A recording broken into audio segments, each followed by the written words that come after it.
जय हिंद दोस्तों। आज हम बात करेंगे जो डाइट होनी चाहिए स्टूडेंट की जब हम एग्जाम को जाते हैं, यानी 1 महीना पहले या 6 महीने पहले। अगर आप स्टूडेंट है ना तो ये डाइट जो है वो जरूर फॉलो करो। पूरा जो है वो मेडिकल लैंग्वेज में जो है वो मैं आपको समझा के दूंगा कि क्यों ये डाइट जरूरी है। और सेरोटोनिन जो हमारे ब्रेन में केमिकल्स होता है जो हैप्पीनेस जो क्रिएट करता है। देखिए, आप अगर एग्जाम को जाते हैं और आपने बहुत पढ़ाई कर ली, पर उस वक्त अगर आपका मूड जो है वो अगर आप नर्वस है, डिप्रेस्ड है, आपको एंजाइटी है यानी घबराहट है, कुछ पैनिक अटैक जैसा यानी आपको फील हो रहा है, तो आप ना अपने एग्जाम पे अच्छी तरीके से जो है वो फोकस नहीं कर पाएंगे। अब ये जो सब होता है ये सब हमारा ब्रेन जो है वो कंट्रोल करता है। और ब्रेन को जो केमिकल्स होते हैं, जो न्यूरोट्रांसमीटर होते हैं जैसे सेरोटोनिन है, वो उसको जो है वो कंट्रोल करता है। अगर मान के चलो कि आपकी अगर एग्जाम है और उस वक्त अगर आपके ब्रेन में जो न्यूरोट्रांसमीटर केमिकल होता है सेरोटोनिन, उसकी लेवल अगर कम है तो आप जो है वो डिप्रेस फील करोगे, आपको एंजाइटी फील होगी और उस वक्त आप अपने पेपर पे जो है वो अच्छी तरीके से जो है वो फोकस नहीं कर पाएंगे। क्या नहीं कर पाएंगे यार? अगर आप बहुत फील नर्वस है तो कैसे आप अपने एग्जाम पे फोकस करोगे? और वही आप फ्रेश फील कर रहे हैं, हैप्पी फील कर रहे हैं, बहुत एनर्जेटिक फील कर रहे हैं, तो उस वक्त आप अपने पेपर पे भी अच्छी तरीके से जो है वो फोकस करेंगे और आपका पेपर भी अच्छा जाएगा और आपको मार्क्स जो है वो भी अच्छे मिलेंगे।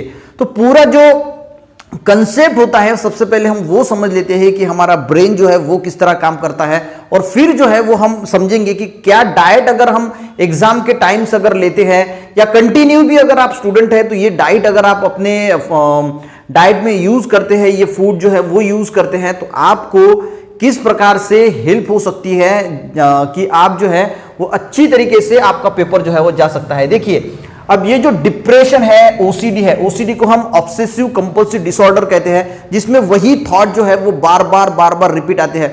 मान के चलो कि आप यार पढ़ाई को भी अगर बैठ गए हैं और कोई आपको ओसीडी की प्रॉब्लम है और वही जो ख्याल है, एक ख्याल आपके दिमाग में चला जाता है तो वही ख्याल जो है वो घूमता रहता है, वो निकल नहीं पाता। इसकी वजह से क्या होगा? इसकी वजह से दोस्तों एक चीज होगी कि आप अपने स्टडी पे जो है वो फोकस अच्छी तरीके से नहीं कर पाएंगे। या एग्जाम को जाते हैं, कोई उस वक्त अगर कोई एक जो विचार है, थॉट है जो आपके दिमाग में अगर बैठ गया तो फिर आप जो है वो एग्जाम अच्छी तरीके से नहीं दोगे, तो उसे ही हम ऑब्सेसिव कंपल्सिव डिसऑर्डर जो है वो कहते हैं। या फिर एंजाइटी है या फिर कोई पैनिक अटैक, अगर कोई चीज होती है तो आप एकदम घबरा जाते हैं, आपको पसीना आ जाता है, तो इसे हम जो जनरली पैनिक अटैक कहते हैं। देखिए, अब होता क्या है, ये सब जो चीजें हैं ये सब चीजें होती है। एक आम आदमी एग्जाम यानी स्टूडेंट भी नहीं है तो आम आदमी में भी जो ये चीजें होती है, पर स्टूडेंट में अगर होता है तो इसका इफेक्ट जो है वो इसके एग्जाम पे, इसके पढ़ाई पे जो है वो होता है। अब ये होता क्यों है? ये सब होता है दोस्तों हमारे ब्रेन की वजह से। तो एक न्यूरोकेमिकल है, जो न्यूरोट्रांसमीटर जो केमिकल्स हम उसे कहते हैं, जो है सीरोटोनिन। अब सीरोटोनिन जो ये हार्मोन है, ये क्या करता है? ये जो केमिकल है, ये सीरोटोनिन हैप्पीनेस जो है वो क्रिएट करता है। यानी इससे क्या होता है, जो हैप्पीनेस फील होता है हमें, अगर सीरोटोनिन की मात्रा अगर दोस्तों हमारे ब्रेन में अगर अच्छी तरीके से मेंटेन है तो हमें जो है वो हैप्पीनेस फील होगा, अच्छा फील होगा, एनर्जेटिक फील होगा। यानी आप जो है ये सभी चीजें जो है depression, OCD, anxiety, panic attack, ये सब की सब चीजें जो है वो चली जाती है जब हमारे ब्रेन में सेरोटोनिन की मात्रा जब नॉर्मल होती है या अच्छी होती है, उससे ज्यादा होती है। पर अगर कम होती है तो ये सब चीजें जो है वो दिखाई देती है।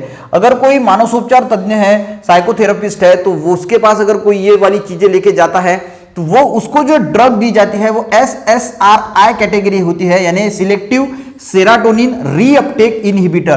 तो ये जो ड्रग जब कोई आदमी लेता है तो सेरोटोनिन की मात्रा जो है वो उसके ब्रेन में बढ़ जाती है और ये सभी चीजें जो है वो गायब जो है वो हो जाती है। अब ये जो है सेरोटोनिन, तो ये जो है दोस्तों ये हम किस तरह हमारे ब्रेन में बढ़ा सकते हैं, तो ये सबसे पहले देखेंगे। जो हम खाना खाते हैं तो उसमें मेनली 3 कंपोनेंट होते हैं, एक होता है फैट्स, एक होता है कार्बोहाइड्रेट और तीसरा होता है प्रोटीन। अब ये जो प्रोटीन है दोस्तों ये बनता है अमीनो एसिड से। जो है ये प्रोटीन जो बनता है ये बनता है अमीनो एसिड से। अब अमीनो एसिड के 2 टाइप्स है, एक होता है इसेंशियल और एक होता है नॉन इसेंशियल। अब नॉन इसेंशियल का मीनिंग है कि ये जो अमीनो एसिड्स होते हैं, नॉन इसेंशियल अमीनो एसिड, ये बॉडी जो होती है यानी हमें बाहर से लेने की जरूरत नहीं है, तो ये बॉडी जो है वो अपने आप अंदर ही जो है हमारे बॉडी में जो है वो बन जाता है, प्रिपेयर हो जाता है। इसलिए हम नॉन इसेंशियल कहते हैं, हमें बाहर से लेने की कोई इसकी जरूरत नहीं होती। और ये जो इसेंशियल अमीनो एसिड्स होते हैं ये हमारी बॉडी जो है वो हमारे बॉडी के भीतर नहीं बनते, तो ये हमें बाहर से लेने की जरूरत होती है, इसकी नीड होती है। इसीलिए हम दोस्तों ये इसेंशियल जो है वो अमीनो एसिड कहते हैं। अब जो इसेंशियल अमीनो एसिड का एग्जांपल अगर हम कहें तो ये है ट्रिप्टोफैन।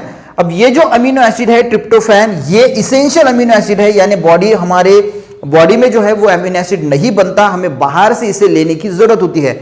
और ये जो अमीनो एसिड है ये किसके लिए जरूरी है? ये जरूरी है फॉर्मेशन ऑफ सेरोटोनिन। अब सेरोटोनिन बढ़ाने के लिए देखिए, सेरोटोनिन आपके ब्रेन में बढ़ेगा, आपको हैप्पी फील होगा, डिप्रेशन नहीं आएगा, ओसीडी नहीं आएगी, घबराहट नहीं होगी, पैनिक अटैक नहीं आएगा। आप एग्जाम को भी जाएंगे और सेरोटोनिन की लेवल आपके ब्रेन में अच्छी है, आप पढ़ाई कर रहे हैं, सेरोटोनिन की लेवल अच्छी है, तो आपको ये चीजें जो है वो बिल्कुल नहीं आएगी।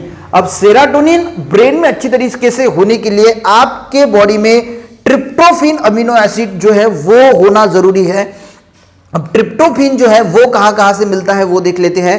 तो जो पाइन एप्पल होता है इसमें रिच मात्रा में ट्रिप्टोफैन होता है, केले में ट्रिप्टोफैन होता है, टमाटर में जो है वो ट्रिप्टोफैन होता है, काजू बादाम या अखरोट जो है इसमें भी जो है वो ट्रिप्टोफैन होता है। तो बहुत सारे जो पुराने लोग थे वो भी कहते थे कि यार कोई स्टूडेंट है तो इसे बादाम अखरोट जो है वो दी जाती थी, रात में 2-3 बादाम 4-5 अखरोट जो है वो भिगा के रख दीजिए और सवेरे जो है वो पानी भी पी लीजिए और बादाम अखरोट खाइए। इससे क्या होता है, इससे एक चीज होती है कि आपके जो बॉडी में ट्रिप्टोफैन जो अमीनो एसिड है, इसेंशियल अमीनो एसिड, वो इंक्रीज होता है और ये फॉर्मेशन ऑफ सेरोटोनिन फॉर्म करता है, जिसकी वजह से आपको हैप्पी जो फीलिंग जो है वो आती है।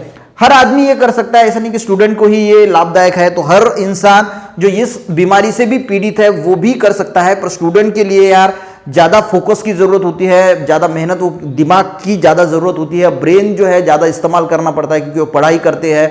एग्जाम के जाने के वक्त अगर फ्रेश मूड है तो पेपर भी अच्छा जाता है। तो इसकी वजह से इसका सेवन जो है वो हर स्टूडेंट ने जरूर करना चाहिए। इसी के साथ मिल्क और पनीर में भी जो है वो ट्रिप्टोफैन जो अमीनो एसिड है वो बहुत मात्रा में पाया जाता है। और अगर आप नॉनवेज खाते हैं तो एग्स में ज्यादा पाया जाता है, चिकन है, एक सैल्मन फिश जो आती है जिसमें ओमेगा 3 फैटी एसिड भी बहुत अच्छा होता है, तो उसमें भी ट्रिप्टोफैन जो है वो अच्छी मात्रा में मिलता है, जो सेरोटोनिन को फॉर्म करता है। सेरोटोनिन आपके ब्रेन में बढ़ेगा, आपको हैप्पी फील होगा। सेरोटोनिन यानी हैप्पीनेस केमिकल्स हम कह सकते हैं, उसे हैप्पीनेस जो है वो हमको फील होता है, हम बहुत हैप्पी होते हैं, बहुत फ्रेश होते हैं, बहुत एनर्जेटिक होते हैं। और इस कंडीशन में अगर हम एग्जाम को जाते हैं या फिर पढ़ाई भी करते हैं तो बहुत अच्छे रिजल्ट जो है वो हमें मिल सकते हैं दोस्तों। तो ये कुछ मैंने बातें भी बताई आपको और कुछ डाइट बताई स्टूडेंट के लिए कि अगर आप पढ़ाई करते हैं या फिर एग्जाम को जाते हैं तो सेरोटोनिन जो है वो अच्छी मात्रा में होना बहुत जरूरी है। तो आशा करता हूं कि यार वीडियो बहुत अच्छा लगा होगा। मिलते हैं नेक्स्ट वीडियो में, तब तक के लिए दोस्तों जय हिंद।